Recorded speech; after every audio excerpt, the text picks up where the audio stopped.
What's going on, Junkie Nation? Gorgeous George and Goes catching up with one of our favorites, Corey Overtime Anderson's got a big fight booked for October at the PFL Champions Series 2. His opponent will be Dovlet Yags. I call him D-Yags. You beat him before, Corey. He wanted some, huh? And you're happy to give him the rematch. Yeah, I mean, he's been wanting that rematch since right after the fight. I mean, shortly after, I remember him doing something online. I was tagged that he asked for a rematch then. And then at the beginning of the PFL tournament, they asked the guys, if you can get one fight, one dream fight, what would it be? No hesitation. He said, rematch Corey Anderson. So here we are. What would have been your dream fight if they asked you? You already know, either Nemkov Trilogy or John Jones. I'm the only two I really care to have.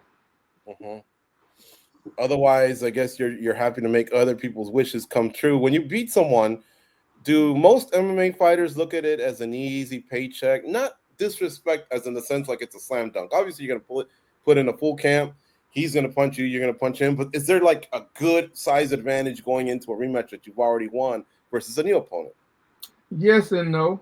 I've always used to think 100% like, oh, I already beat this guy.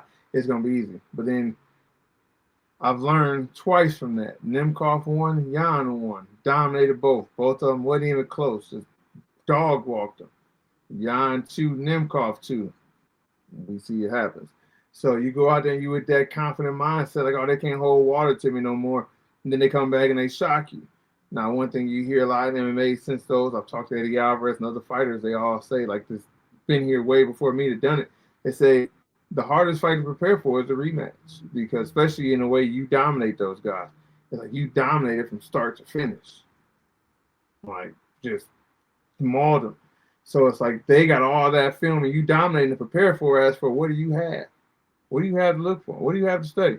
Like you really dominate these guys, especially the Jan or the Nemkov fight. There was no fights in between. There was no other film to watch other than my fight with him. Other than that, he didn't dominate everybody, so I knew nothing else to prepare. Now, after the Nemkov 2, I know exactly what he's capable of. I have fight film on him to watch. That's why I'm so destined for that third fight. I know what's capable. Then I think about it in the wrestling aspect. Like I grew up college wrestling, and you wrestled the same guys all the time. And every time we never went out there and would think like, oh, I beat this guy, because he's always as hungry. He's wrestled 10, 12 matches between you and him the last weekend because you wrestle all week long. That's the mindset I kind of had going into this one. It's a new guy. He's faced new people in between. He's picked up new skills. He's got new coaches, and he's prepared for me a whole nother way. So I got to be ready for that. Allow me to be a dick. Good. So I like what you said, and I'm glad that you recognized. But wouldn't you have learned the lesson then? I guess the first time leading into the Nemkov fight. That's A, and B. How can we say take you seriously going into this one? I guess if you didn't learn off the first one, you know what I mean? Just like was it just? Yeah, go ahead.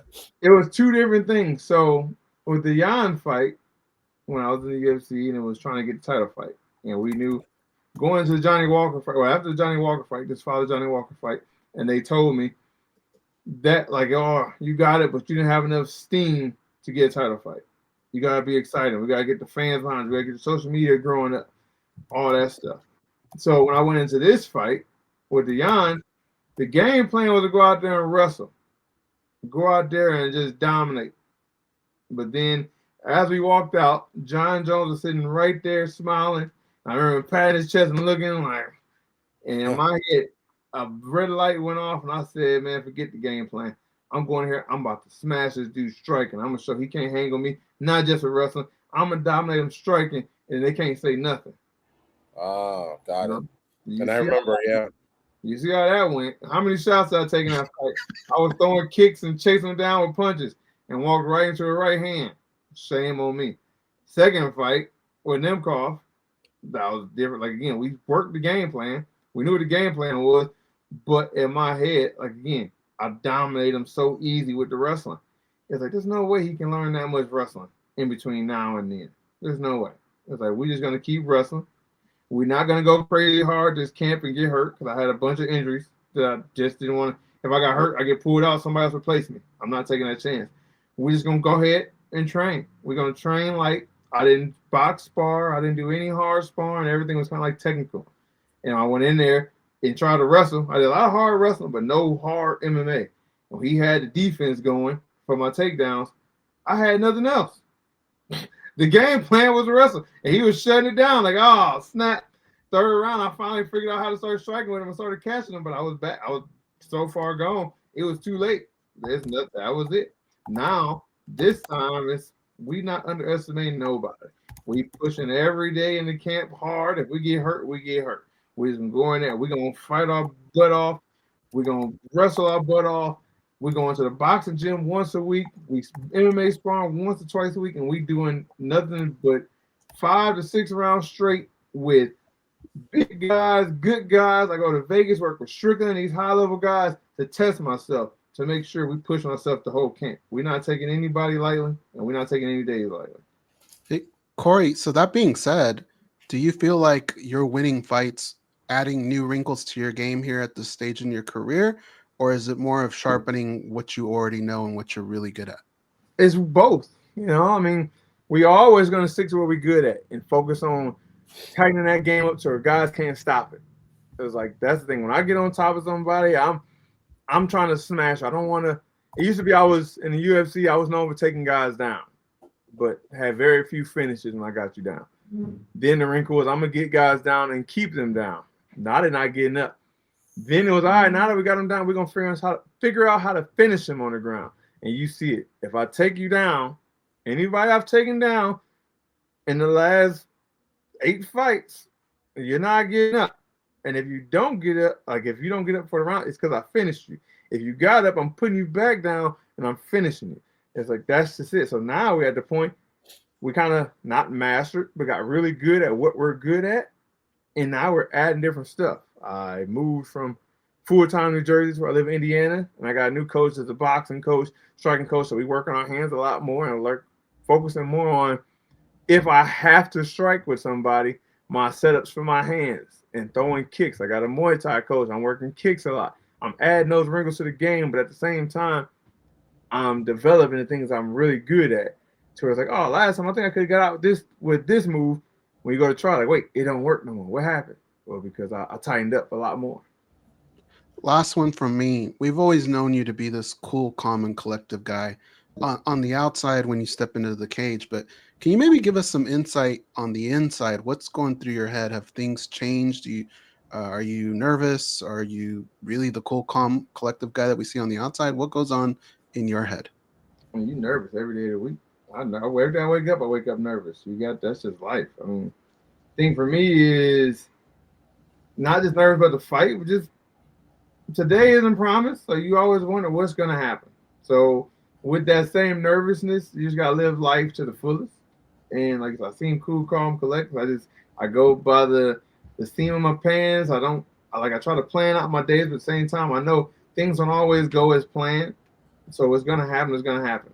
Whether it's God's plan or what I want to happen, it's going to happen. So I live life or just live stress-free, man. Like inside, like, it's like, oh, man, but what if? What if this? Like, I know I got money in the bank, but what if, like every day I'm on my wife, like, what if somebody gets sick right now? What if the kids got really, really sick and the insurance ain't covered all? Like, are we going to have enough to cover everything that's going on? Same thing with the fight. What if we had a dominant game plan and we going in this one wrench that's thrown in the plan? One screw falls out of the wheel and everything kind of goes south. Like inside, that's always, just like when you're in the back, you doubt yourself. Like, oh, what if this? Oh, this guy's going to knock me out. Oh, I'm not ready. I didn't train enough. Then you go out there and you dominate. Like, oh, it's all right. It wasn't that bad. It's not that big of a deal. But you just got to figure out how to calm your emotions. You put your emotions live for the moment.